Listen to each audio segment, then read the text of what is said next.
log in. This first one's about how pumps operate. I chose 3 clicker questions on chapter 14. Help us review, see how we're doing. So we'll start with that. And while people are coming in and logging in and reading that, and I know I'm distracting you, but it's a simple question. I figure you can handle it. The superhero paper idea is due by the end of today. So if you forgot or aren't looking at the due dates on WebAssign, there's your friendly reminder. This is, brain lapse. I think it's 5 points of your whole paper when it's due. I mean, there's only 3 questions, but it's going to be worth 5 points. So if you don't do it at all, you lose some points on your paper. So you get some credit for doing this.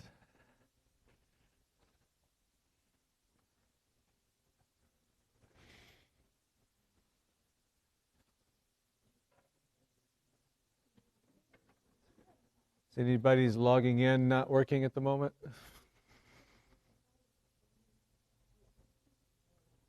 Then 10, 9, 8, 7, 6, 5, 4, 3, 2, 1, 0. Overwhelming majority of A. Good. Yes. Yeah, it's that difference in pressure that makes a fluid flow. You know, by the way, we wouldn't have our weather if it weren't for differences in pressure. If the pressure was the same everywhere, the air wouldn't move. We wouldn't have wind, climate. Actually, in general, there's lots of things where if there wasn't a difference in something, nothing would happen. Think of potential energy. It's a difference in position. If you're at the same level, nothing ever rolls downhill because there is no downhill. We're going to learn with electricity. That's the next 2 chapters. That charges and electricity won't flow unless there's a difference. They don't have to be at 0. They could both be at 100 million volts. But if both places are 100 million volts, nothing flows between them. Temperature, you probably know this one. You know, things flow from hot to cold. You touch something that's hot, energy is transferred. But because of that difference in temperature. Anyway, I find that fascinating. In the scientific world, pretty much nothing happens unless there's a difference. And nature pretty much just tries to equal everything out. It doesn't like differences, so it always just makes it flow, so it's trying to be the same. But then something gets cattywampus again, and there we go. Any questions about this one? I'm reminded of review. So a pump, if it's at the bottom, it can increase the pressure and do that theoretically as high as it wants. It can become 4 atmospheres, 10 atmospheres, 100 atmospheres, and pump something up really, really high because of that difference in pressure of 100 atmospheres to 1 atmosphere. So there's a difference in 99. It can go up really high. But if the pump's up top and you're trying to suck something up, by lowering the pressure, you can only lower it 1 atmosphere. Can't go any lower. So the difference is only 1 atmosphere. You can only get it up, who remembers how high? If it's water. About 30 feet, yeah. 10.3 meters. Because it's the atmosphere that's pushing it up. All right, let's do another one. This one should be a little harder. All right, consider a still tank used for storing gas. If you pump enough helium into the tank, what could happen? So this has to do with density and buoyancy, but in air, not in water, like chapter 13.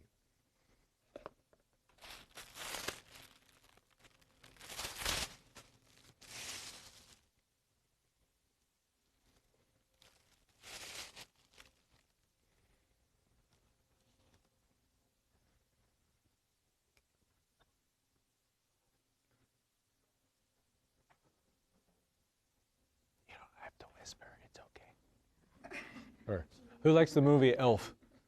Familiar? I should have done that then. I like to whisper too.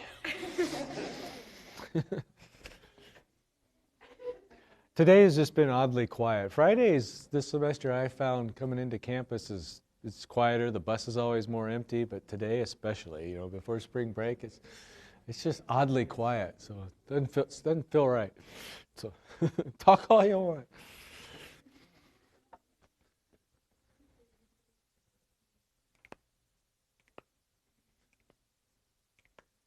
Yeah. Yes, where will bear down with less force means it's not pushing down as much as it did before. So if you put it on a scale, the scale would read less.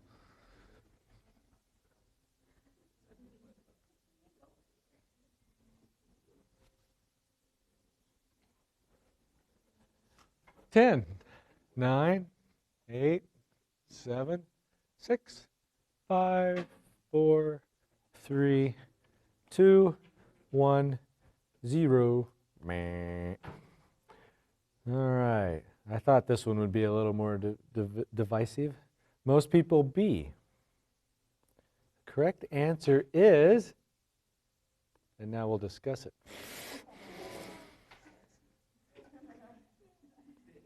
Move that out of the way so you can read it. So the author's explanation there, a helium-filled balloon is able to float only because its volume increases enough to displace its own weight of surrounding air. I'm going to pause there, make sure you get that. A helium balloon, this isn't it, but it obviously takes up space, it displaces a certain amount of air, fluid, and it's the weight of that displaced fluid, that displaced air, that is the buoyant force, just like when you're in water. If that buoyant force is large enough, greater than its weight, then it'll float and go up, and vice versa. So a helium balloon can do that. A helium balloon is not very heavy. It displaces air. The weight of that air is the buoyant force, and that's sufficient. It's greater than the helium balloon's weight, and it goes up. And it says the still tank has a fixed volume. So it has a certain volume. It's displacing a certain amount of air, so it feels a buoyant force. But does a steel tank float or sink in air? It sinks. The buoyant force the volume of air that it displaces, the weight of that air is not sufficient. Thus, the buoyant force is not sufficient to overcome its weight. It's a really heavy steel tank. So now we're going to throw helium into the tank. Actually, all that does is make it heavier. So, people get confused often. One, if the tank could expand and get bigger, like a weather balloon, it could displace more volume of air, increasing the buoyant force, and hope maybe at some point start to float. But this tank doesn't expand, and it's already heavy. And as much as we like to think of helium as light and ethereal, it has matter too, and mass. And so you shove it into a tank, just go to the extreme, just keep pumping helium in, more. You're cramming it in, it's just going to get heavier. Does it make sense? So with these questions, you kind of have to reason through all this stuff. Density, is volume changing? Is mass changing? For the still tank, is it getting more dense or less dense? When you shove helium in it? More dense. Not changing the volume, but you're increasing the mass, so the density increases. It was already more dense than air, it sunk, so now it just sinks even more. All right, one more.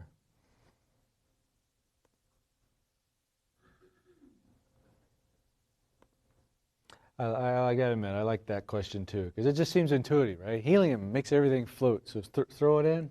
It's kind of like that, I know you're reading ahead, but the two life preservers, exactly the same size. One's full of styrofoam, one's full of lead shot. Who has the larger buoyant force? Identical life preservers in size, just one's full of lead and one's full of styrofoam. Who has the greater buoyant force? It's the same. So the lead life preserver should be able to save your life. It has the same buoyant force as a styrofoam one, but it's heavier. It's not enough of a buoyant force for its weight. All right.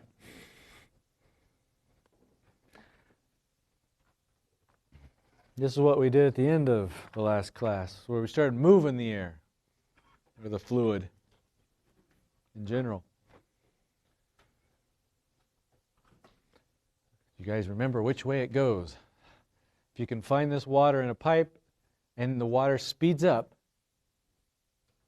what happens to the pressure that that water exerts on the insides of the walls?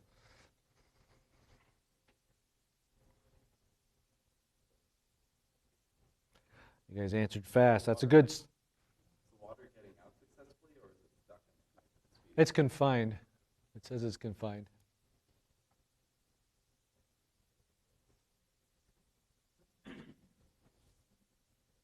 Through Pascal's principle, that whatever pressure is in the water is uniformly distributed, and it's pushing. Think of you in the water in the pipe.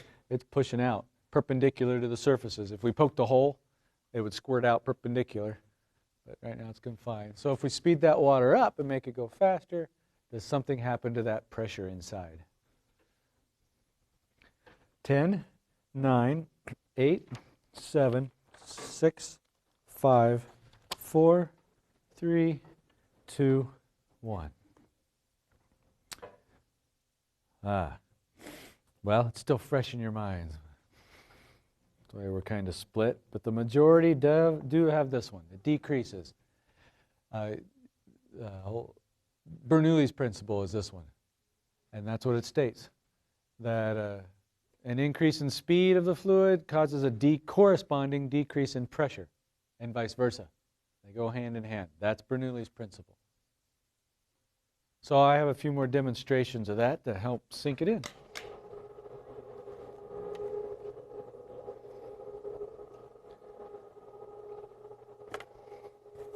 It's how airplanes fly. I think I mentioned that. So here's my little toy airplane. You've probably heard of it before. It provides lift to overcome its weight. There must be an upward force on this. We've talked about inertia. It's got horizontal and it kind of keeps going until air resistance slows it down. But it doesn't just drop. It stays up vertically for quite a while, as long as it's moving. So you know that there must be an upward force balancing its weight. What causes that? Bernoulli's principle. So let's see, if you have a cross-section of the airplane wing, let's see, it could look like this.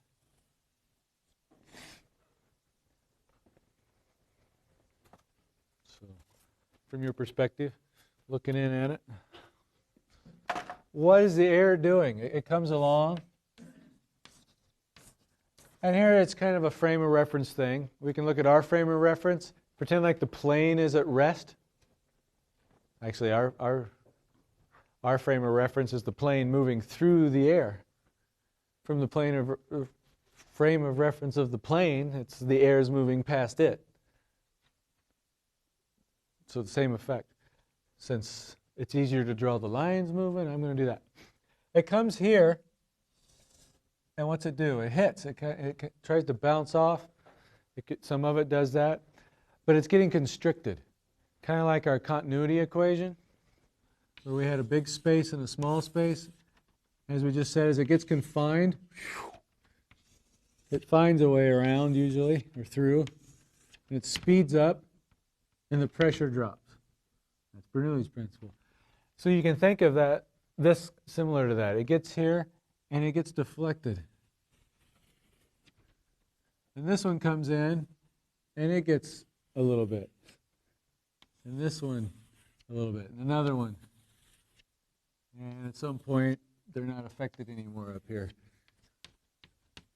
Underneath, ooh, and it hits that and kind of goes down. And this one. It's probably a nicer picture in your book. So what it does is, I see it as, it looks like the air gets constricted here. I really like thinking of it this way. Thus, what do you think happens to the speed of the air relative to the plane? It increases. Yeah. So it's going faster here compared to here. So the pressure decreases. The pressure here goes down compared to there. Now here, not as much happens. So, approximating, the point is this pressure is higher than that pressure. So there's a difference in pressure, and that pressure is exerted over the area of the plane. And what does that provide? A force. And that's the force upwards that balances its weight, mg. There you go. If you can also change the angle of attack. So you go like this and you tip it up like that. What does that do? Well, essentially, it's like you'd have this. You tip it up more, and it's like a bigger cross-section. It blocks it even more. It has to go up and over further. It constricts it even more. Makes it go even faster and even significant. A more significant drop in pressure, a greater difference, and more lift. Until at some point, you can go too far and get ridiculous, and the air starts coming off and it becomes turbulent and breaking apart, and the airplane is stalled. Lift has stopped, and the thing starts nosediving down. So there's a limit there, but that's how it works. Let's do it with this. I'm going to blow over my airfoil here. It's just a piece of paper.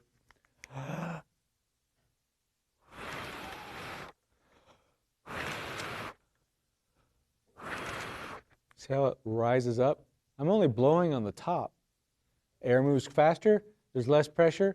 What makes it lift up? The higher atmospheric pressure here pushes it up, as long as I'm blowing. Here's one I like to call a smoker's test. It's open to the atmosphere down here, so the pressure on the bottom is the same as the pressure on the top. It's just a light piece of styrofoam. If you blow over the top of it, it ought to be like the airfoil. Some of it gets blocked and goes around, and the stuff on the top gets constricted. You can see the streamlines and picture them closer together, which tells me they're moving faster, lowers the pressure up here, so the greater atmospheric pressure should lift this up. Want to try it, Stephen? So blow across the top and see if you can get that thing to lift up. No, nothing. Try it. Do it again. Nothing. I'll give you some tips. If this is the top of it, if you blew into it, then air is just going into it, and you're increasing the pressure on the top. So you can blow straight across, and that should work. But if you aim up slightly like this, kind of aim for the top of it, then it gets even more constricted. It's like increasing your angle of attack, and these streamlines they're coming in, and they get smushed together. So just try aiming up a little bit. Hey, there it goes. Do it again. Pass it around. Try it out if somebody wants to. See, there you go. Old carburetors work that way.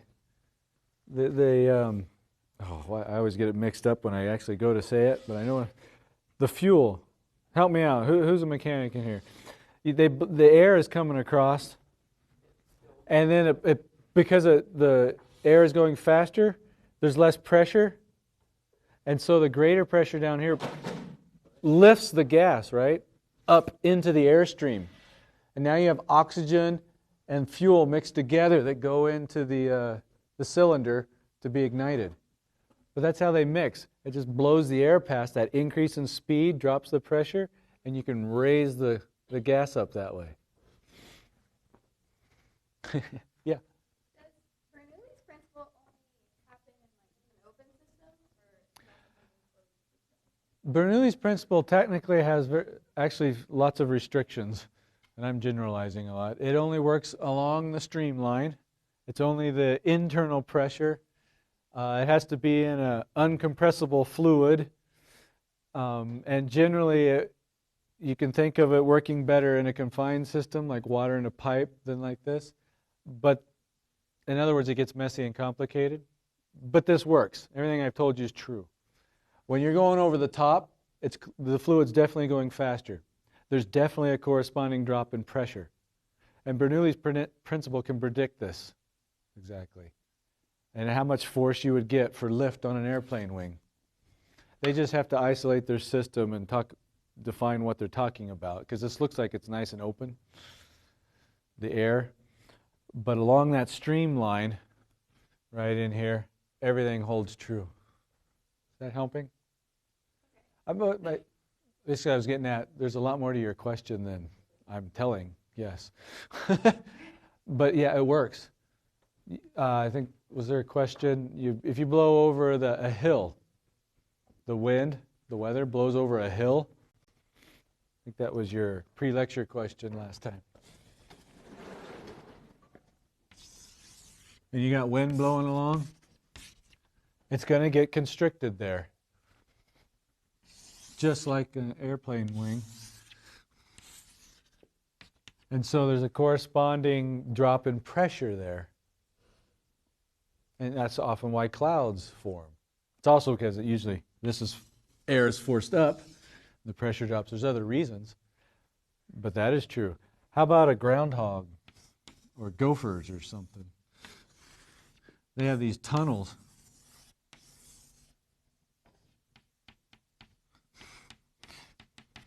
Yeah, whatever. They'll do this. I doubt they understand the physics, but they know it works. So they do this. The wind blows here and here, and then it gets to the hill. It goes a little faster there. It's a little higher up where maybe wind's blowing harder too. Point is, air's moving generally faster up here than it is here. So there's a drop in pressure here compared to here. And what's it do? This difference in pressure causes air to flow through there and circulate their tunnels so they don't suffocate or overheat because it's too hot. You got your umbrella? Whoop. And you guys have been out there and it gets really windy. Not only does it catch in here, it actually has more of an effect when it's trying to blow across this way. Because what's it do? It gets constricted here, gets deflected, corresponding increase in speed, so a corresponding drop in pressure, smaller pressure there, bigger pressure underneath, and you almost lose your umbrella. Yeah. So then it only works with air? Any fluid. This works with water in a pipe. I'm just having a really hard time understanding. So I'm thinking, so when I first thought of it when I was answering the clicker question, I was thinking, like your blood flowing through your body, but if you have like high blood pressure. Yep. Also your veins are constricting. Yeah. Plaque or something. But Yeah, but it holds for blood. There's other things going on, but yes. So simplistically, you got a pipe. Let's say you constrict it and it opens back up. We did this with air when I showed you the demonstration. But you can fill this full of water, mercury, blood. Yeah, this Bernoulli's principle works for any fluid. Oh yeah, your vocal folds. Well, I'll finish this one first. Let's see. If we opened it up here, we had a little manometer, barometer, full of fluid. This is open to atmospheric pressure. So if you start moving any fluid, air, water, blood, through here, what happens to the speed here? Increases. So the pressure also decreases. So you get a smaller pressure, the internal pressure along that streamline here. So it's not pushing as hard outward, like Pascal's principle. Difference in pressure, so this will go up. Because this is pushing down harder than this is pushing down. But that will work whether you fill it full of water or air. Yeah, vocal folds. You get these flaps. They're more like folds than cords.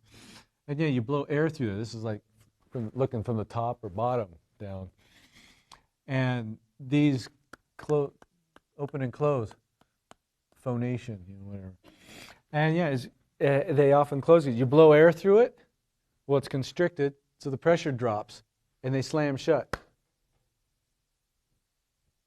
And blocks airflow. But then your muscles, you open them back up, air goes through, and they slam shut. And they're vibrating. And at a certain frequency, and that's how you get the voice you have. I mean, one of the reasons. But that's what helps cause the vibration, is the airflow from your diaphragm up through your trachea, going through your vocal folds, the area there. Good example. Your house.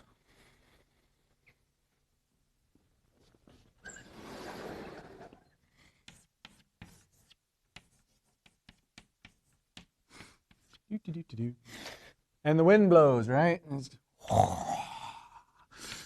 The storm's coming. Well, what's it do? It deflects. It constricts. Drop in pressure here. Bigger pressure inside your house. What could happen to your roof? Yeah. Totally lift off. What would happen to your windows?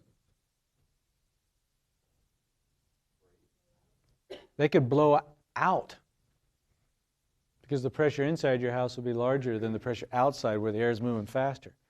That difference in pressure. There's an advantage, blowout. Yeah. But I grew up in Kansas, and they told you not to sit next to the windows, and there's a good reason for that. Let's do this one.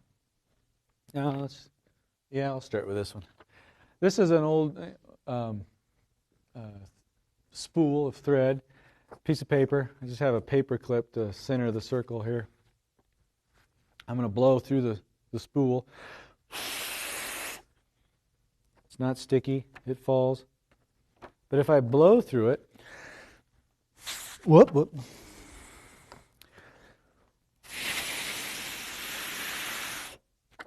While I'm blowing, it stays up. Until I hit it with my pinky. Okay, I just have to have my fingers out of the way here.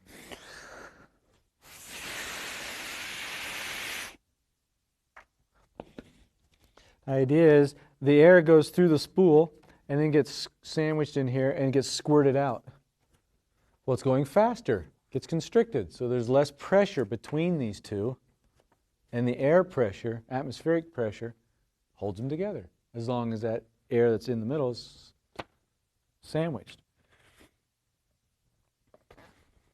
You can hold up a beach ball this way.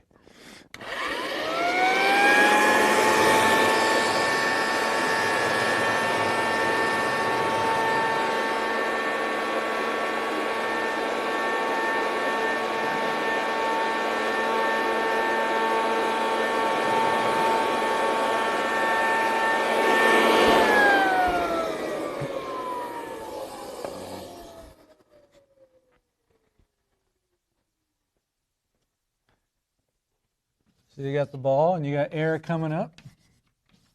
Yep. What's it do? Well, it sees a constriction. So this might keep going.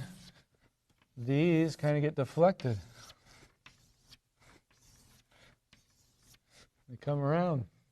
So there's a corresponding drop in pressure here and here. Pressure out here is larger, atmospheric pressure. And so anytime the ball tries to move this way, it goes back in. It can stay trapped in the airstream, even when it was tipped over on its side. Because if you're coming like this, these go around. And it's kind of like the airfoil. And it creates lift. The lift force also, which can overcome its weight. W this time. And hold it up, even when it's sideways. Does that make sense? I like this one. It can hold the beach ball up, so it can hold this up too.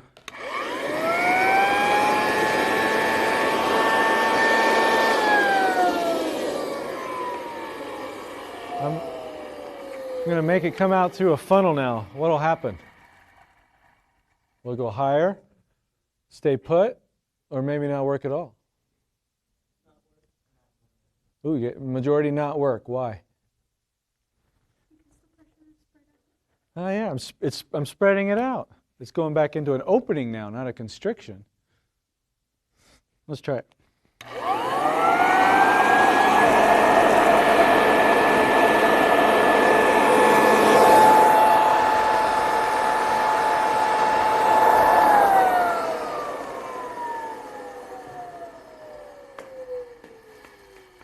Isn't that cool? All right, talk to me. Well, how's this work? You got the why it didn't stay up in the first place. Why does it not fall out this way? It's actually sucked in this way too. Yeah, it has to do with the spreading out. Just letting you think more. Okay, here, it's constricted. So where's the air moving faster, A or B? A. So where's the pressure less? A or B? A. Faster air, lower pressure, greater pressure. And again, the atmospheric pressure is keeping it in until the air slows down and it fell out.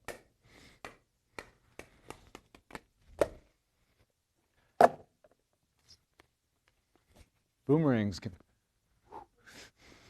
work that way. I love boomerangs. They're kind of fun. Try another one over here, maybe. Comes back. Basically, it's an airfoil, an airplane wing, but on its side. You know, so instead of having lift like this as it goes through the air, it has sideways lift. This is the curved part, so it's actually getting pushed that way. But then something we didn't cover, but you know, tops, how they wobble. Gravity's pulling them down, but they stay up. It makes them go sideways instead of tipping over. This actually kind of acts like a top. So the difference in pressure due to Bernoulli's principle causes a force on this area. But because it's spinning, it starts wobbling this way. And so it goes around and back. I love boomerangs. Can you tell? All right. But they work because of Bernoulli's principle. And how about one more? All right, will you help me? Hold that in. Actually, no, you get this in first. All right. I'd like you to blow this full of air. Can you fill it full of air with your breath? Yeah, we're going to count how many breaths it takes. 1, 2, 3, 4, 5. Okay, we won't make you hyperventilate. You get the idea. All right, now I'll try. What, half full? A little over half? Good. You can let go. You can let go. I'll show you, because if you know physics, there's an easier way. Go ahead and hold it up. Ready? 1. But you guys are good scientists, and you observed. How did we blow it up differently? Thanks, Lanny. Did you notice we did do something different? Less pressure, more force? I blew softer. I might have actually, but you would think that would put less air into it. If I blew. What are you thinking, Stephen? Oh, the angle? Maybe because she was sitting down, you couldn't tell as easily. Most people, when I don't give them any instructions and you're filling something up, they go like this. Your mouth is right next to it, and so was hers.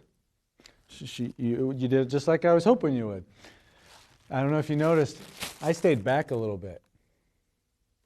So when I blew, both of us got the air moving, but mine, when I blew, it's moving faster, there's less pressure internal pressure in that stream of air.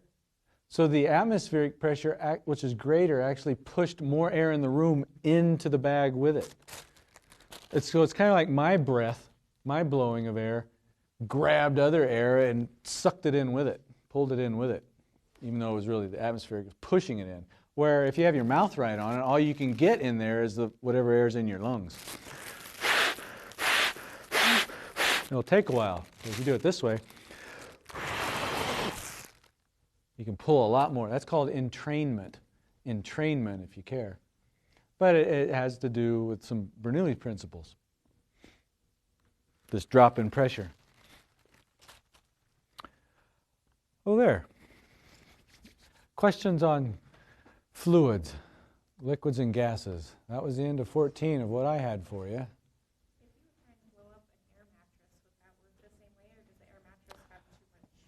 If you tried to blow up an air mattress, it would. You could do the same thing if you had a big enough opening to blow through. Unfortunately, all they give you is that little itty bitty dude. Yeah. But the theory would be the same, yes.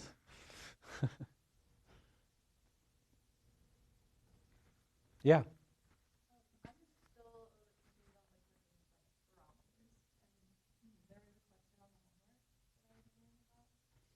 Is it in front of you? Yeah. Go ahead, ask it.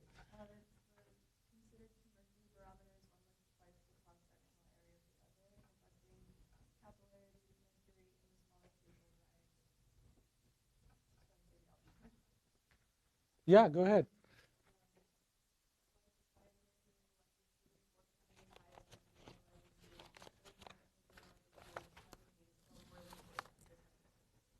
And which way are you leaning?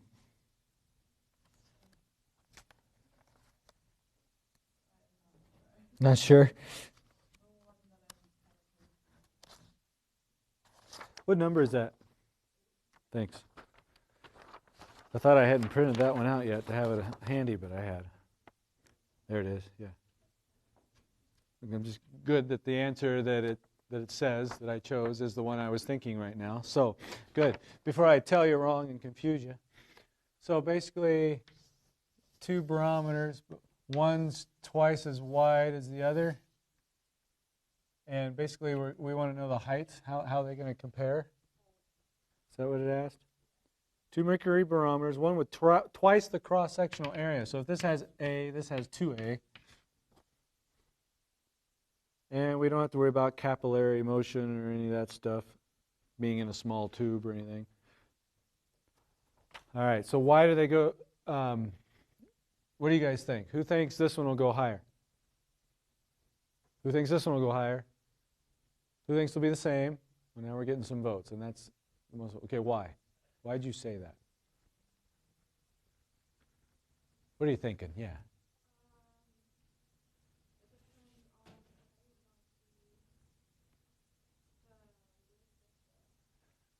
It's height dependent or depth dependent. That was going to be my first explanation too.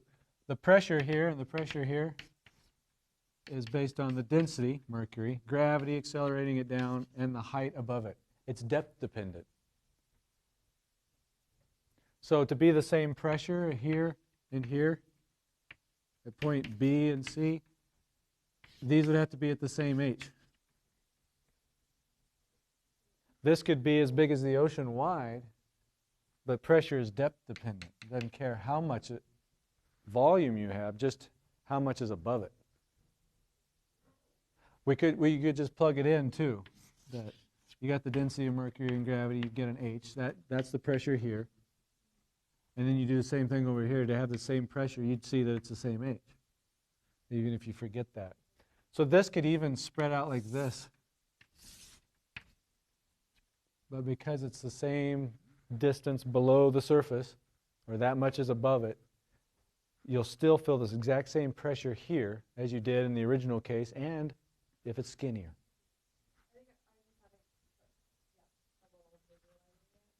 Yeah, that's why we asked this one. Because you think there's more of it here.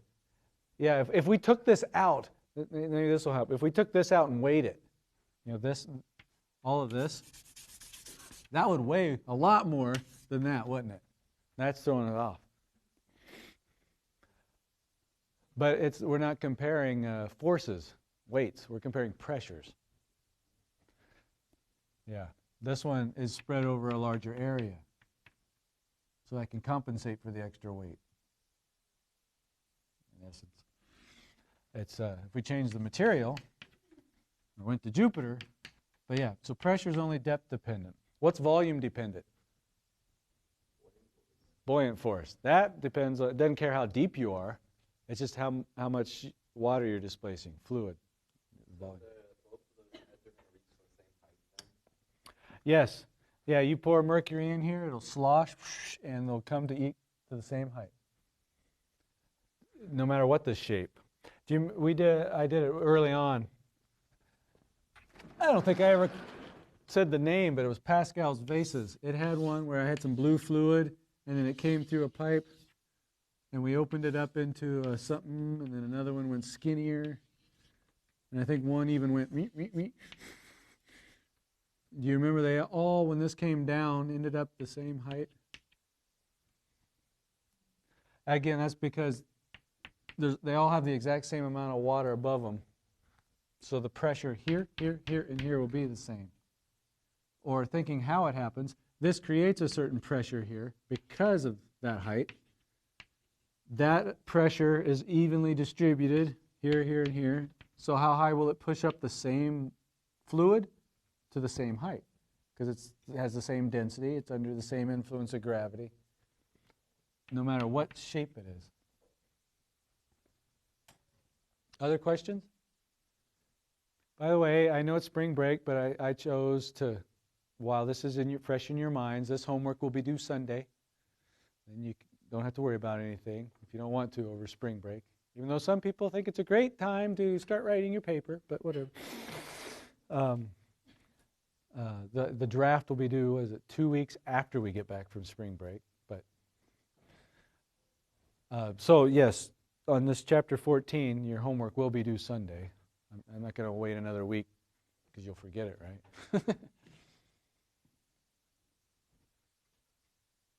Okay. Well, let's get a quick intro to electrostatics, and we'll finish that after break. How many charges are there? How many types of charges? This is chapter 22, electrostatics. Bet you know this. What do you think? I'm hearing 2 and 3. Well, what would they be? Where does charge come from? What causes charge? Names, shout something out. An electron, that's right. A proton. And a neutron. So yeah, you're aware there's 3 particles. Neutrons are neutral. They don't have a charge. So there's just 2. And remember you got your nucleus, and then you got your electrons whizzing around. A little electron with a negative charge. And in the nucleus, you'll have protons that are positively charged and neutrons that are neutral. You might have another electron over here. Another electron over there. So yes, negative charge comes from electrons and positive charges come from protons. But most atoms are neutral. Is this atom positive or negative? The atom. Negative, why? Because the electrons are on the outside. If you could live right here, I agree with you. Because this is a lot closer to you than that. But atoms are so small compared to us in everyday terms. It's like being out to Pluto looking at that thing. In which case, they're essentially the same distance from us. And we'd say it's neutral, because in this case, there's 3 protons and 3 electrons, so they cancel each other out. So my point here is almost everything is made up of charges. Actually, I can't think of anything at the moment. All objects are made out of charges. There's millions and billions and trillions of charges in this thing. But usually they're balanced, because atoms are balanced. They're neutral. So what if I took this one away? Now what happens? Yeah, we say it's net positive. It's positively charged, +1. And if it gained an electron, we say it's negatively charged. But that means the net charge is negative. Charge is conserved too. It's like momentum, and total energy. Total charge is always conserved too. This works when you get into particle physics. One of those things, funky things that happen, they conserve charge. That means, where'd this come from?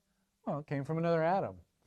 You get rid of it, where'd it go? It had to go somewhere. You can't like destroy them. But so charge just gets transferred and moved around and can shift. Here's an example. Let's do this one. If you take a rubber rod and some animal hair and you rub them together, it's actually when they separate. Every time they separate, it's because they're made up of different atoms. Remember your periodic table? The elements on the right side, do you remember how their electrons, that outer shell, are they almost full or almost empty? Yeah, almost full the closer you get to the right. And on the noble gases, the inert gases on the right are full. They're happy. So they don't, when you get closer to the right, those materials tend to want more electrons to be full and complete. They're more stable. On the left side, like hydrogen, that only has one, they're almost empty, that outer shell. So they're happier to give up one, because then they could go back to their lower shell and be full and stable. That essentially drives why when things are rubbed together or in contact and they separate, this rubber likes electrons. It just became negatively charged. Thus, the hair had to have given up electrons. It's now net positive. I'm going to do another rubber rod. This should get charged negatively also. And what do two negative charges do to each other? What do you think? If I bring this negative rod near that negative rod,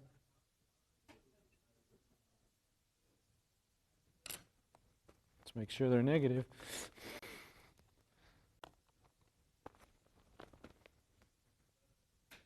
They repel. You're right. So like charges repel. Now if I do the same thing with glass, this is silk and glass. Glass likes to take the electrons from the silk. So the silk will become negative. The glass will become positive. What should it do to the negative rubber rod? It attracts it. And I have one more glass one. So opposites attract and likes repel. Those are the two charges. There's forces between them. This is where it comes from. Here's positive and positive. It repels. Positive and negative attracts. That force is called the Coulomb Force. We'll start with that relationship when we get back and start seeing how charges influence things and make things move. Coulomb Force. It's in chapter 22. Coulomb is the guy's last name. Have a great break, everybody. I hope you enjoy it.